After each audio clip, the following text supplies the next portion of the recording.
I'm Dr. Anusha from Warangal. Now let's move on to the next session on rheumatoid arthritis. The theme is Futuristic Approach to Rheumatoid Arthritis. I invite Dr. Sharachandra Mauli Veeravalli sir from Hyderabad and Dr. Priyanka Karbanda ma'am from Delhi to chair this session.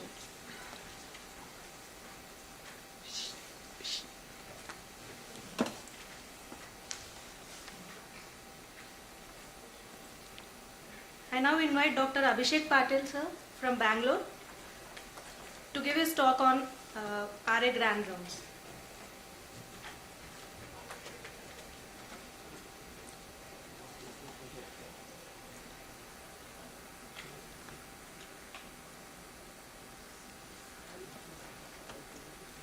Thank you, Dr. Anusha. Actually, this talk was supposed to be presented by Dr. It's not coming. Where is it?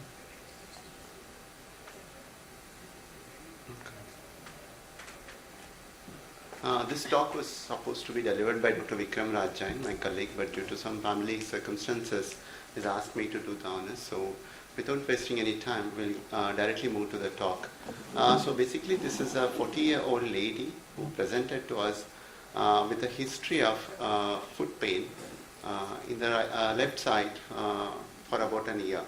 Now outside she was managed in a particular center, and there she was operated as Morton's neuroma. We don't have much of details of that, but the reason why she improved a bit with that, but she came to us with some complaints on this right side developing over last 2 to 3 weeks.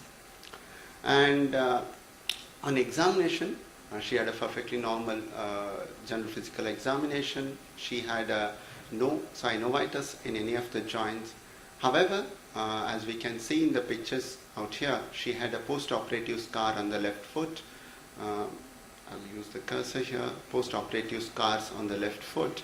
And on the right foot, as you can see, there was a widening of the third intermetatarsal space, basically nothing but widening of the two, a separation of the third and fourth toes. And on the plantar aspect itself also, there was a swelling on the above mentioned areas. So we were not sure of what we were dealing with at this point, and why did she have such history of foot pain persisting for over a year, operated previously.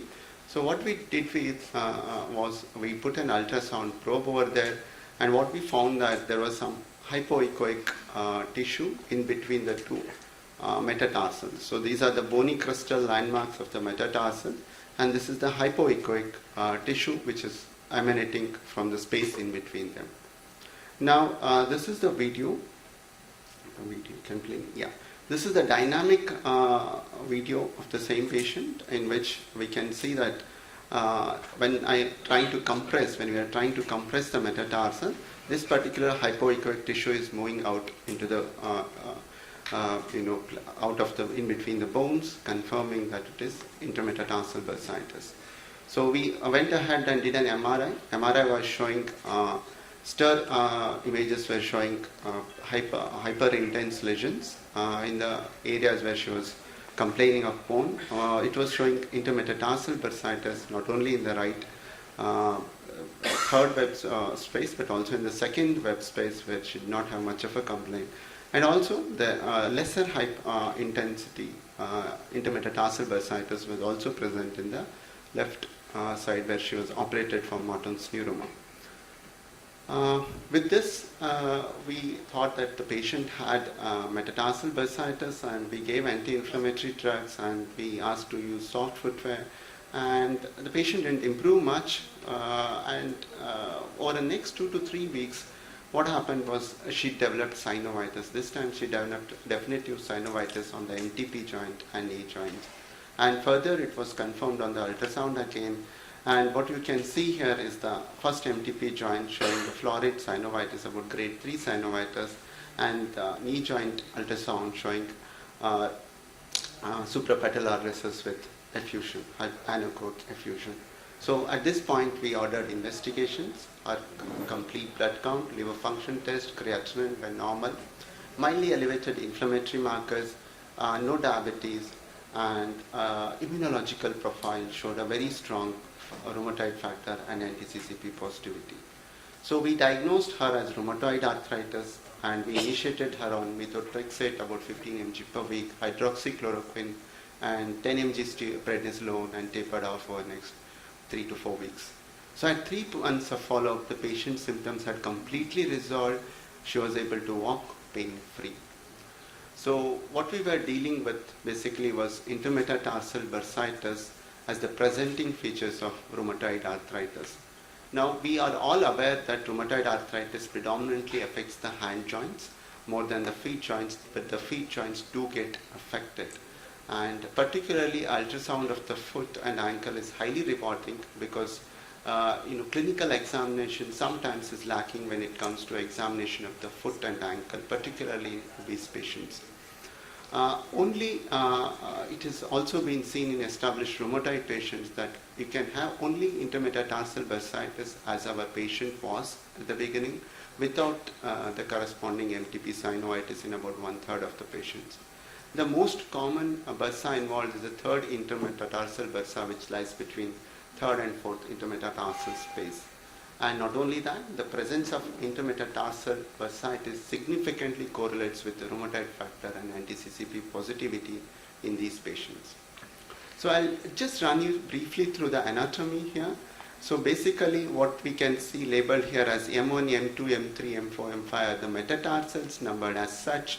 And these metatarsals are bound by on the upper aspect or the dorsal aspect by dorsal aponeurosis, and in the deep they are bound by the intermetatarsal space is bound by the superficial transverse metatarsal ligament, and the deep in transverse metatarsal ligaments divides the intermetatarsal space into superficial and deep intermetatarsal spaces.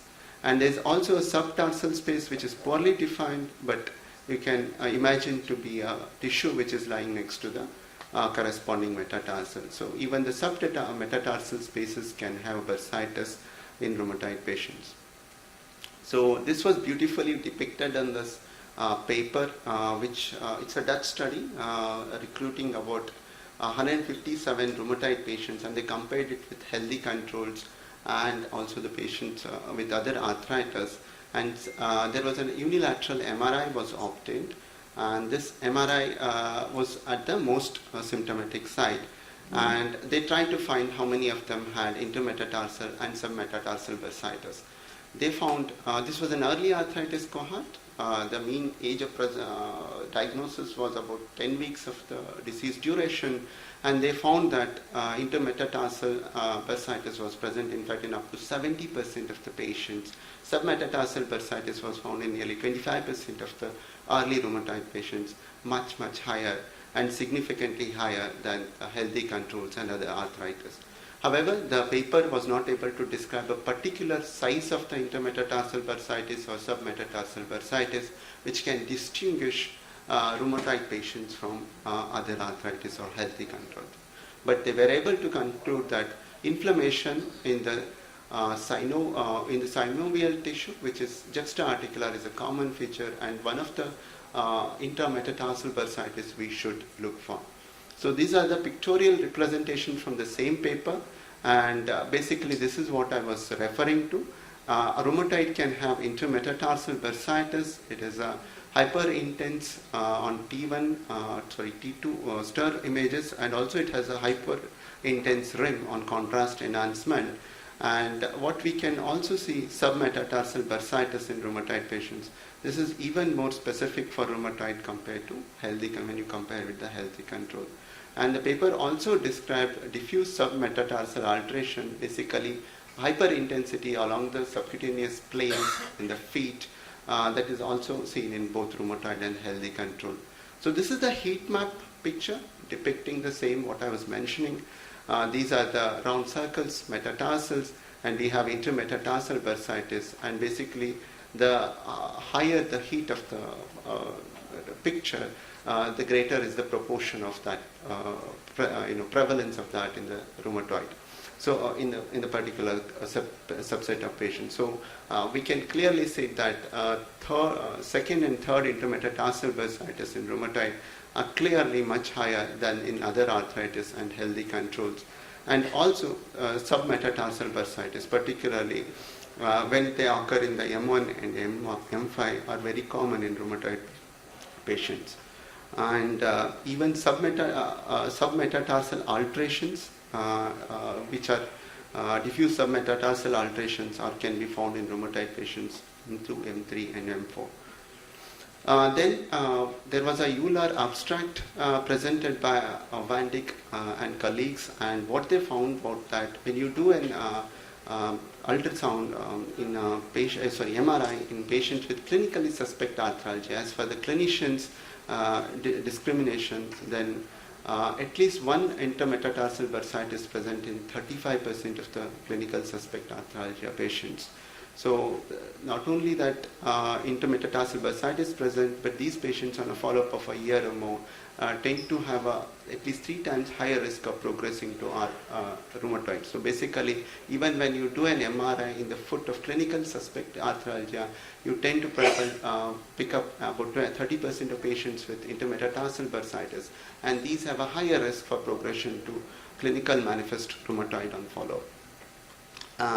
This was Hammer et al., which was published again from the Dutch population, but these are established rheumatoid cohorts on all sorts of immunosuppressive therapy, and they used ultrasound to detect intermetatarsal bursitis. They were able to detect intermetatarsal bursitis in about 20% of the patients, and MTP 3 and 4, that is the third intermetatarsal bursitis, was the most common as we went through the previous papers. And intermetatarsal bursitis was associated with significantly higher titers of anti-CCP and rheumatoid factor, and the authors concluded that ultrasound examination of the foot in rheumatoid patients should not only concentrate on the joints but also this particular important region, that is the intermetatarsal region. I was there in the ultrasound workshop. I was discussing this with Dr. Ingrid, and she made a very valid point that probably it's time that we also come up with this literature, because particularly many of our patients walk barefooted, and many of these patients, our own clinic patients, when they complain of foot pain, I remember now, I recollect, keep complaining of this foot pain. And when we don't find synovitis, we probably tend to neglect. Many of these could be having this intermetatarsal bursitis. So that's what my final slide. Intermetatarsal bursa has a synovium lining. So just like synovitis in the joints, you can have intermetatarsal bursitis in rheumatoid patients. In a clinical suspect arthralgia, this could be the first manifestation.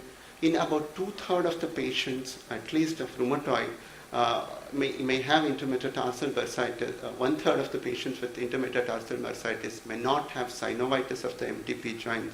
It is strongly correlated with the RF and anti-CCP, and poor foot pain in patients should raise suspicion for intermetatarsal bursitis, and the presence of the same, particularly when it's very recalcitrant, should raise to the possibility of rheumatoid patient.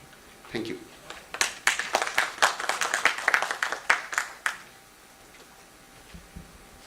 Thank you, Dr. Abhishek. I request Dr. Sharachandra Mauli sir to give his final verdict and expert comment.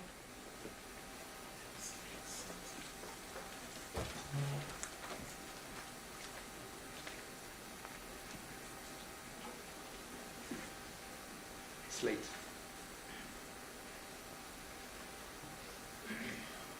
Thank you, Dr. Abhishek. Thank you, Dr. Abhishek. This condition at all. So I think it's like something like a pre-rheumatoid. What do you say?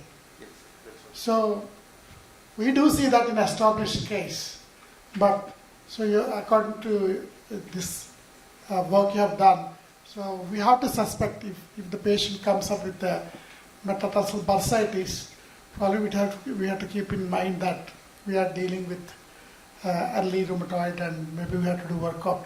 I think this case, it took 10 months to develop a proper RA symptoms and signs, isn't it? Yes.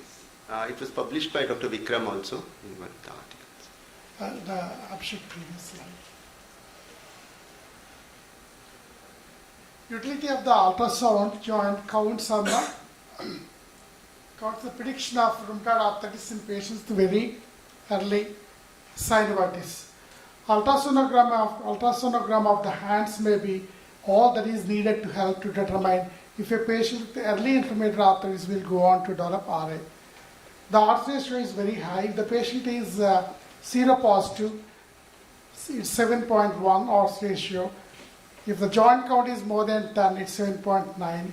And if the patient has tenosynovitis, it's 6.6. Even if the patient is seronegative, if the joint count is more than 10, that is, ultrasound wise, the odds ratio is more than 7.6. Next. So recommendations as per the EULAR. Recommendation 1. When there is a diagnostic doubt, conventional radiography, ultrasound, MRI can be used.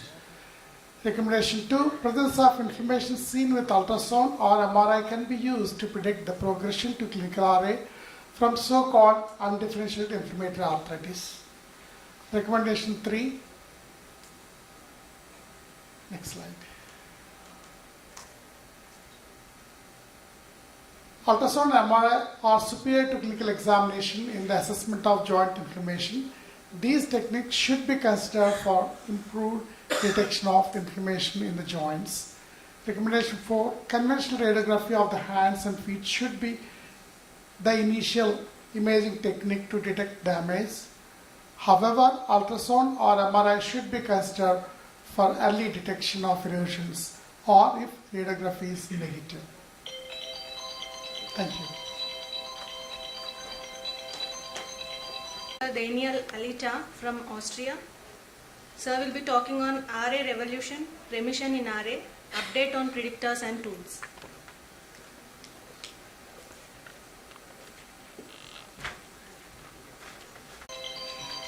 Thank you for having me here, for the invitation to be here. And I'm not sure how futuristic it is to fit in that session, but I thought I follow my title that I was given the best I can. You can see it's about remission, it's about rheumatoid, it's about predictors, and it's about tools. I will try to cover all of this to some extent in the presentation. But before talking about remission, I think we should just take one step back and think about how do we measure activity. And I think that's quite important because there's various ways, and I just reviewed them on these slides, but there are three principal differences, different approaches how you can do it. One is to do this here. You use composite measures that create continuous scales of disease activity, like a thermometer. This is quite popular. There is SDI, CDI, DAS28, maybe a few others as well. So there's one concept, measuring, quantifying. The other concept is response assessment, and we know that very well from clinical trials, because over 20 years, even more than 20 years, there's been one unique outcome in clinical trials of rheumatoid arthritis, and that's the ACR 2050-70. It's wonderful because you can compare trials over 20, 30 years because all of them have used the same outcome measure. It's very rare in medicine, I think.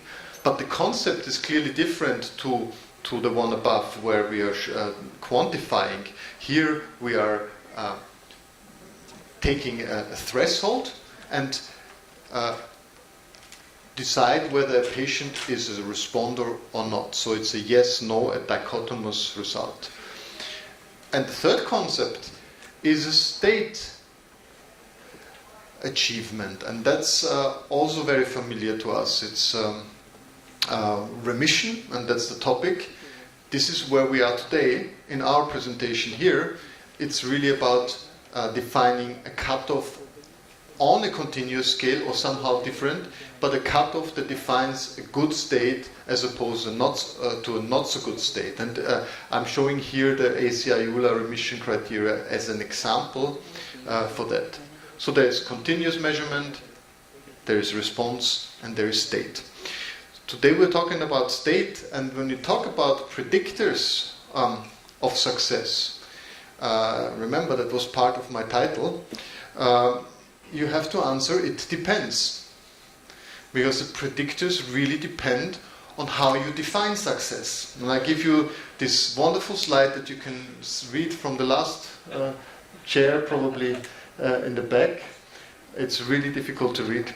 But it is essentially showing that depending, it's squeezed a little bit, okay. Whether you are looking for response or whether you're looking for state measure, the predictors clearly matter. So, without going into this slide that you cannot read, I'm just telling you a very simple and obvious story, which is obviously that if you have high disease activity, you are more likely to see change. Surprise. If you have low disease activity, you are more likely to reach a good state because you are already down. It's very obvious and trivial, but thinking about this makes clear that it depends on how we measure the success, what predicts it. So some studies enroll patients with less disease activity, not very high disease activity, and they have higher remission rates because they have a population that is already closer to the target. Whereas this population would not have so much room for a great change because they're already quite low. This is essentially what this slide shows. And this one. So, the clinical target in rheumatoid arthritis, therefore, is clear. It's a state, and it's not any state, it's remission. It's not a response, it's not a change, it's a state, and this is what treat to target is about. So, what are predictors of good states? And you can summarize them even in these kind of multidimensional tables that combine various risk factors to give you a heat map on the risk or chance for achieving, in this case, low disease activity. You can see there is gender on the left-hand side, there is a disease duration on the bottom. I'm not sure if I can point here. There's disease duration on the bottom, and there is the starting disease activity at baseline on the right-hand side. So if you're a female with long-term RA and very high disease activity, you're really in the lowest box of chance for getting to low disease activity, less than 10%. And if you're a male with early RA and starting with only moderate disease activity, you have a much higher chance of reaching low disease activity. And we're talking from 10% as opposed to 85% chance of reaching the goal of low disease activity. If you're interested, I found this study that did a meta-analysis of all studies that looked at predictors of remission, and you can see the various risk factors and the odds ratios associated with it. You can see how many studies studied age, female gender, high body mass index. And the odds ratio below 1 means that if you have higher age, you're less likely to respond. If you have female gender, you're less likely to respond as opposed to men. If you have more weight, then you're less likely to respond, and so forth. So there is several risk factors that we can identify, and we can look at patients and think of how good our chances to get into remission. So that was low disease activity on the left-hand side and remission on the right-hand side. It is clear that the ultimate target is remission, and it's maybe obvious, and if you read other treat-to-target recommendations, we always talk about remission. Simple concept: eliminate disease activity, you don't get damage, you don't get functional impairment, everything is good. If you do it very early, even better, because then you don't have any damage at all. So you have a chronic disease without stigmata, just a chronically treated patient probably. Similar to HIV, maybe. It used to kill people, now it's a chronic disease. Now we can think RA is not destroying joints anymore, but you have to take pills to make it controlled. Maybe, I'm not sure if it's appropriate comparison, but you know what I mean. So what is remission then? And I was have 7 minutes left and probably slides for 20 minutes, so I'll go over some of them quite quickly. You know some of these scores, the DAS28, the SDI, CDI. They're calculated differently, but all of them have some cutoff that defines the state of remission. Now, if you look at the ACR-EULA 2011 definition of remission, and you look at the top left one, which is the Boolean criteria, you can see that it is about swollen, tender, and patient global, and CRP, all being less or equal 1. Here the scale for the patient global is 0 to 10, CRP is milligrams per deciliter.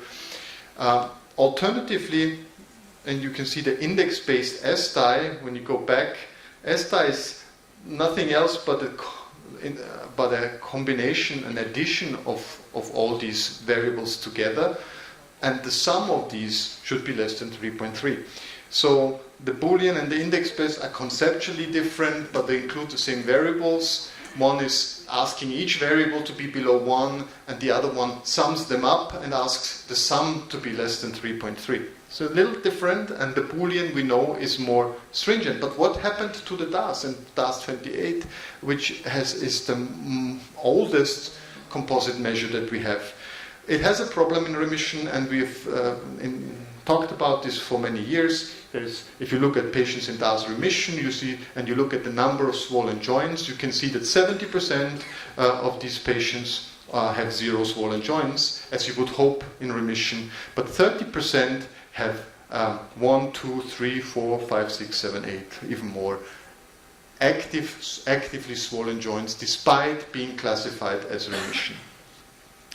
And this is the reason for it. I'm not want to go into much detail, but just if you look at the left-hand part of how the DAS28 is composed, you can see the blue line is the contribution of the swollen joint count to the DAS28 score. Swelling means a lot to rheumatologists in terms of disease activity.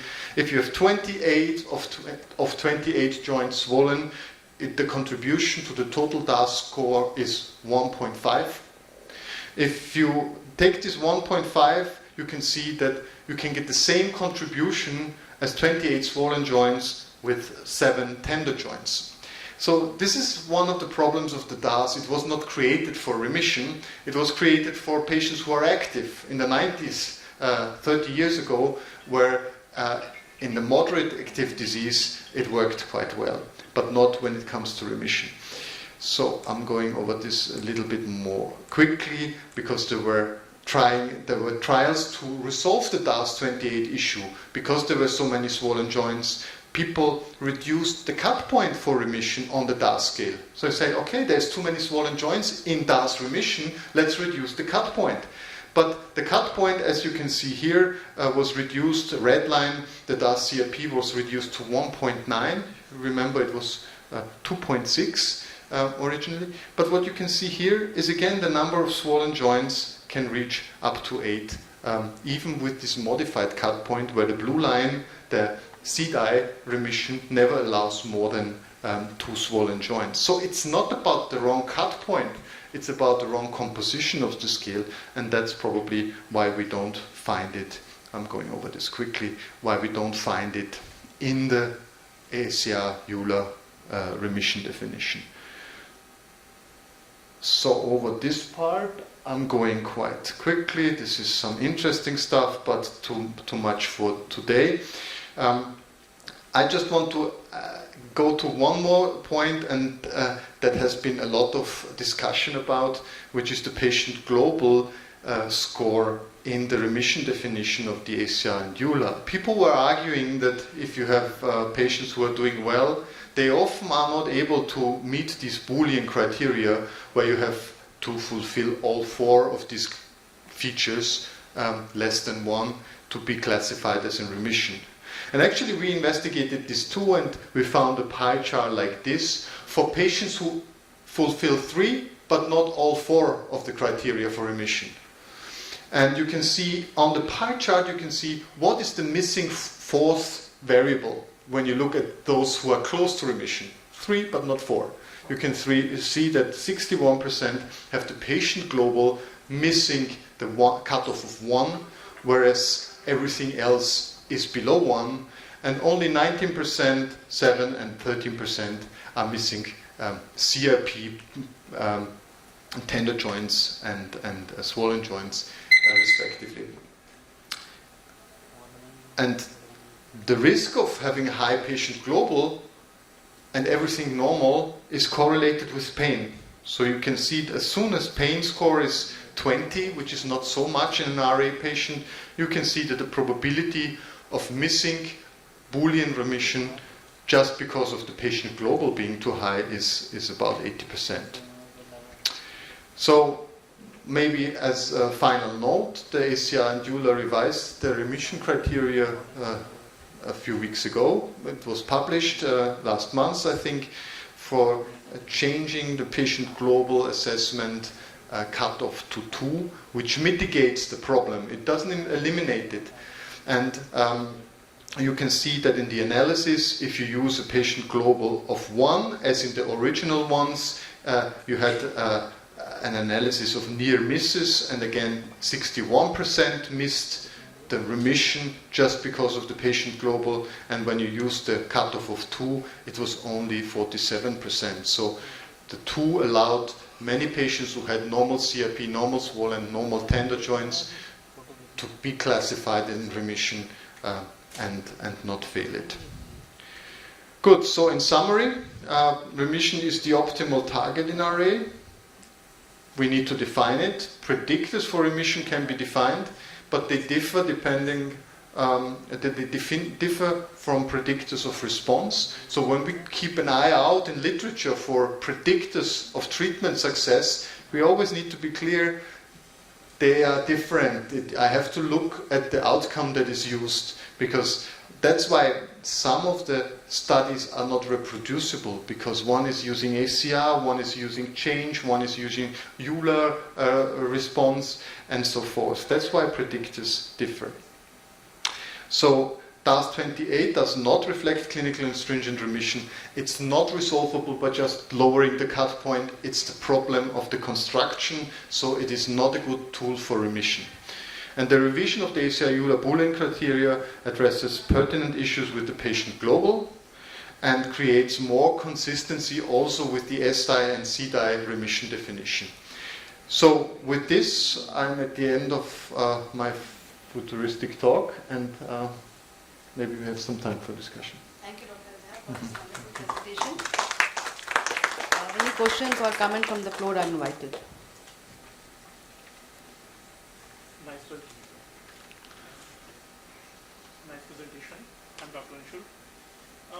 These remission criteria are imperfect with people with deformities and concomitant osteoarthritis, because they will be tender joint, the deformed joint will be tender, and patient will never report that their patient global is always less than 1 or 0.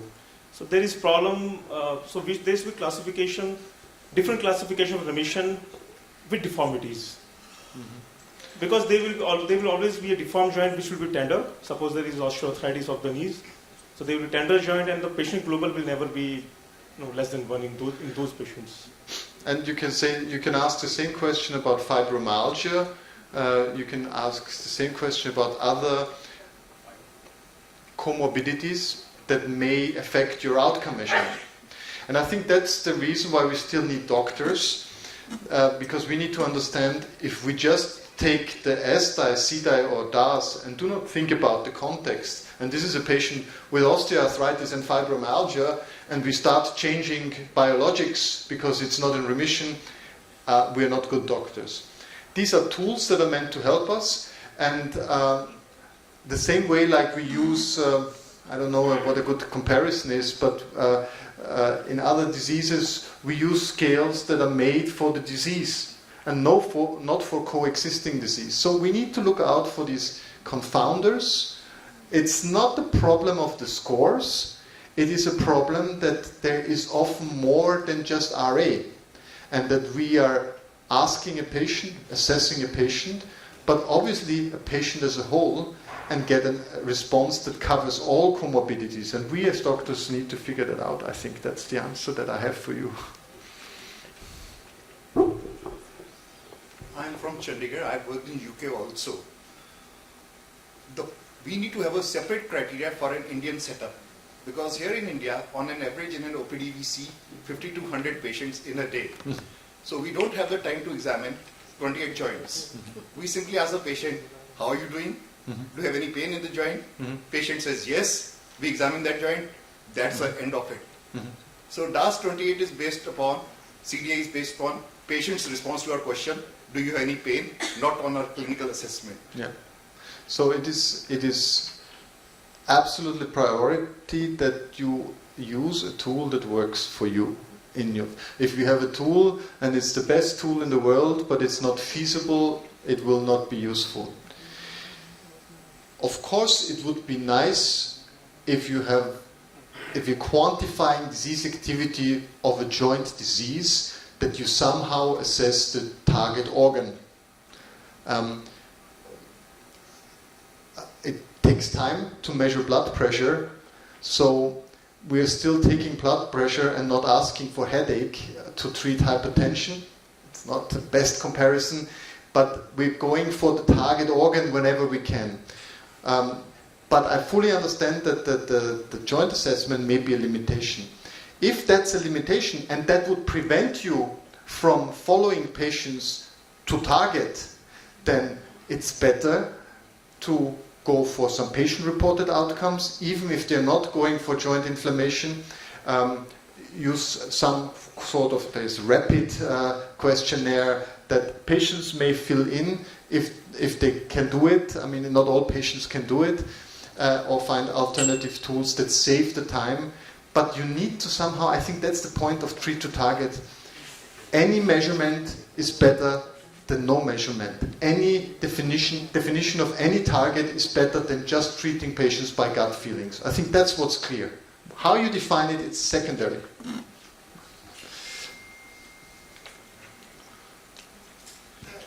Excellent talk. We always face this problem. In abroad, probably you see maybe 12 or 15 cases a day, that's the max. And here, even it's difficult for us to give a shake hand to the patient because we don't have time even greet our own patient. It's very shame. But that could be the first exam, no? Yeah, it could be, yeah, squeezing. But yeah, it's like a war footing. So we are doing what we could do to our patients. But I think in some of the places, actually they train the physiotherapists to the joint count. And as you said, maybe some of the outcome measures can be done even on the patient's own smartphone. So maybe we have to adopt those things. Smartphone or paper, the patients will still have some waiting time. If you can use that waiting time to get out a number, then you can use that number. I mean, you have to interpret it, but it's better than just, and I understand the less time you have, the more you have to follow your instincts, but all the treat-to-target studies have shown one thing. It is that if you're following a clear target consistently over time, it's better than our instinct. And we don't like to hear that, but this is what makes the difference over time. So they're not saying use a 28 joint count, but they say measure and define a target somehow, and then follow the target. And then if you don't reach the target, you may think whether you examine other joints or, but... That's a very, very valid point. The other thing about what you said is, like fibromyalgia, if we are calculating the DAS 28 count, even otherwise well-controlled disease, the fibromyalgia can confuse that with the counts. Yeah, absolutely. And if you just close our eyes and say it's 28 tender joints, and we're starting to switch biological therapy for that, then yeah, we're probably not doing a good job. We have to... that's what I said before. Luckily, we still need rheumatologists. If it was just about a target scale, you could have a computer algorithm doing it. So. Thank you so much for the excellent talk. Thank you for having me.